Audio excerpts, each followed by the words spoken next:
Em nome do Pai, do Filho e do Espírito Santo. Amém. Querido irmão, querida irmã, que a graça e a paz de nosso Senhor Jesus Cristo e o amor de Maria esteja sempre em vossos corações. Hoje, dia 2 de junho, quarta-feira da 9ª semana do Tempo Comum, véspera da solenidade de Corpus Christi.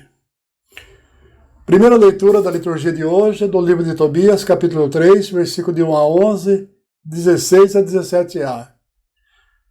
Na mesma hora, meus irmãos, que a prece de Tobit e Sara foi ouvida por Deus, o anjo Rafael foi enviado para curar os dois.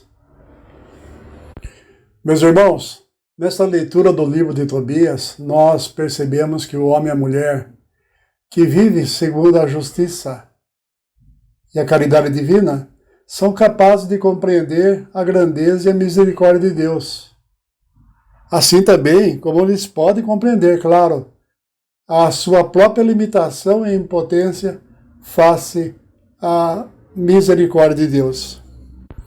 Dentro desse quadro, Tobit e Sara são para nós exemplos de pessoas que reconhecem que a misericórdia e a justiça provém de Deus, nosso Criador.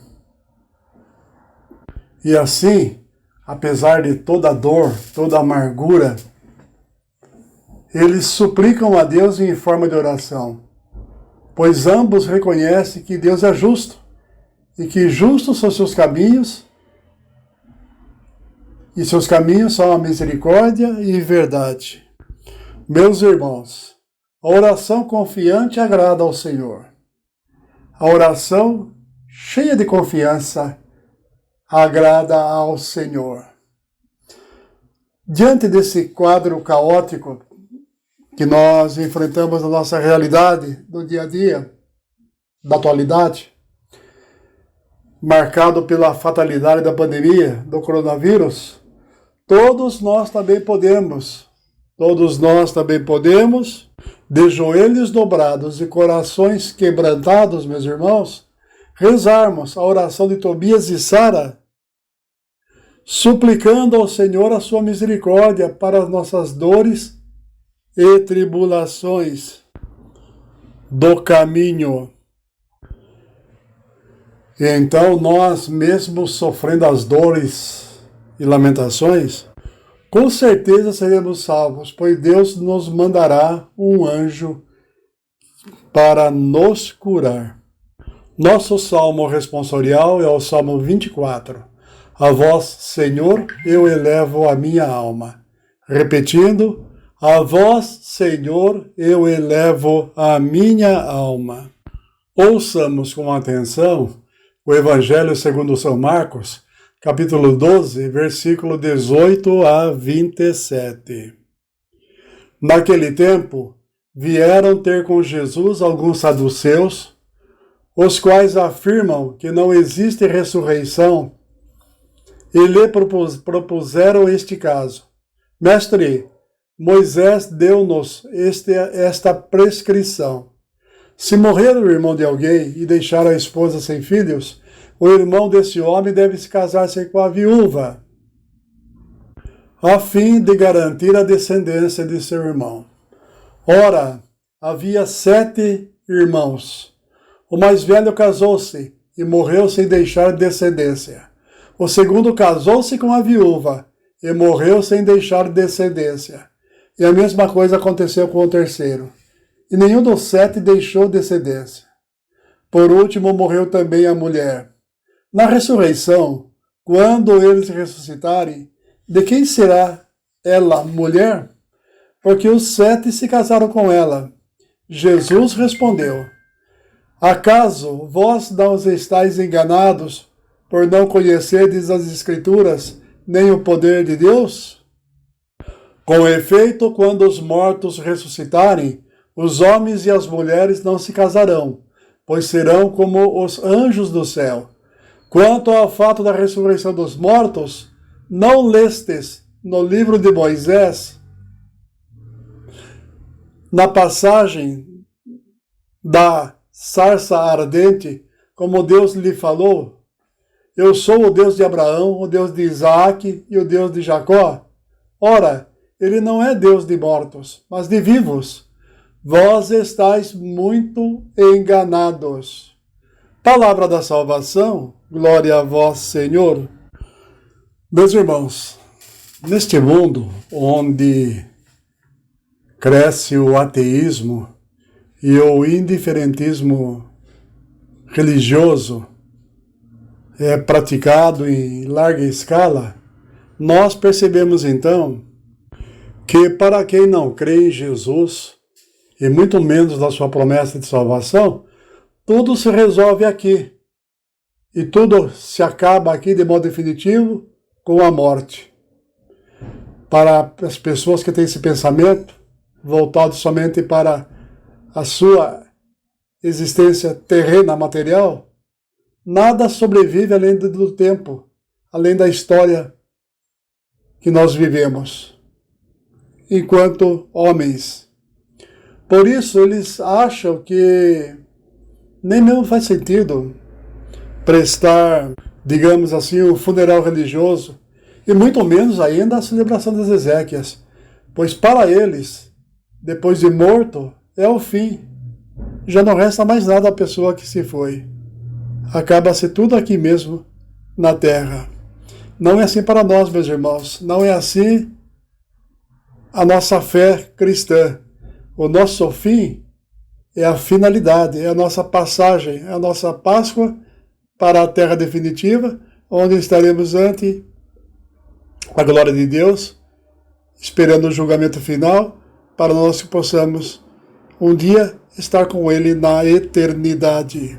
Então, se pensarmos bem, é meio estranho, né, que no meio do povo de Israel, que é um povo herdeiro das promessas de Deus, a gente encontrar um grupo dos saduceus, que são os sacerdotes do templo, e eles não acreditavam na ressurreição. Isso agora explica um pouco porque eles eram tão agarrados ao poder temporal, e muitos deles tão ávidos pelo dinheiro. Meus irmãos, só a fé na ressurreição e a certeza da vida eterna, só a fé na ressurreição e a certeza da vida eterna fortalece-nos antes as tentações e seduções que o mundo nos cerca no dia a dia e nos permite sermos livres, isto é, sermos desapegados da ambição pelos bens materiais, que é o resultado de tudo aquilo que não nos acompanha no caminhar da ressurreição para a vida eterna em Jesus. O que é daqui, aqui fica. Para a eternidade nós levaremos somente a certeza do nosso cumprimento da fé em Jesus, nosso Senhor e Libertador. Como nos ensina a sabedoria popular, para o caixão não se leva nada. São os mesmos saduceus que apresentam a Jesus a história, essa fábula da mulher que teve 7 maridos e os 7 irmãos. E eles querem saber do mestre. Olha a ironia. Com qual dos 7 falecidos ela iria viver como esposa após a morte, caso existisse mesmo a tal ressurreição tão falada por Jesus? E Jesus respondeu, com veemência, com firmeza, estáis errados. E Jesus o faz de modo tão incisivo, né, essa afirmação, dizendo que não crer na ressurreição e a vida eterna é um erro gravíssimo. E Jesus esclarece, dizendo a eles que o casamento e a procriação são realidades temporais, terrenas, realidades históricas, pois é preciso gerar filhos e descendentes aqui neste mundo. Mas são realidades já sem sentido do outro lado da morte, pois lá nós seremos como anjos no céu. E continuou com veemência Jesus dizendo: Deus não é Deus dos mortos. O Deus de Abraão, o Deus de Isaque, o Deus de Jacó, é o mesmo Deus. Abraão, Isaque e Jacó são 3 gerações subsequentes. E é o mesmo Deus. De em todas as gerações até nós, o Deus é único. É o mesmo Deus de amor e misericórdia que continua a querer a nossa salvação eterna. A amizade entre Deus e Abraão, meus irmãos, não se interrompe quando Abraão morre. Porque o Deus em que Jacó coloca a sua vida não é um Deus diferente do Deus do seu pai Abraão.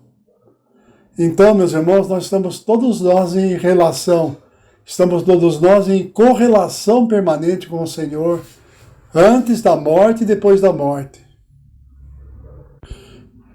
E o processo da morte, que para muitos que não creem em Deus é o fim, para nós é finalidade. Porque após a morte, nós estaremos diante de Deus, destinados à vida eterna no Senhor. Todo o fundamento da vida cristã está baseado na ressurreição de Jesus, e é nele que nós esperamos também, todos nós, ressuscitarmos um dia. Por isso, meus irmãos, somos mais do que vencedores do mundo e somos anunciadores do Evangelho da ressurreição e da vida eterna. Hoje nós somos matéria e espírito, mas um dia seremos como anjos no céu, pois seremos um só em Cristo e viveremos em perfeita harmonia com o Pai e com todos os nossos queridos que nos precederam. Deus abençoe você, em nome do Pai, do Filho e do Espírito Santo. Amém.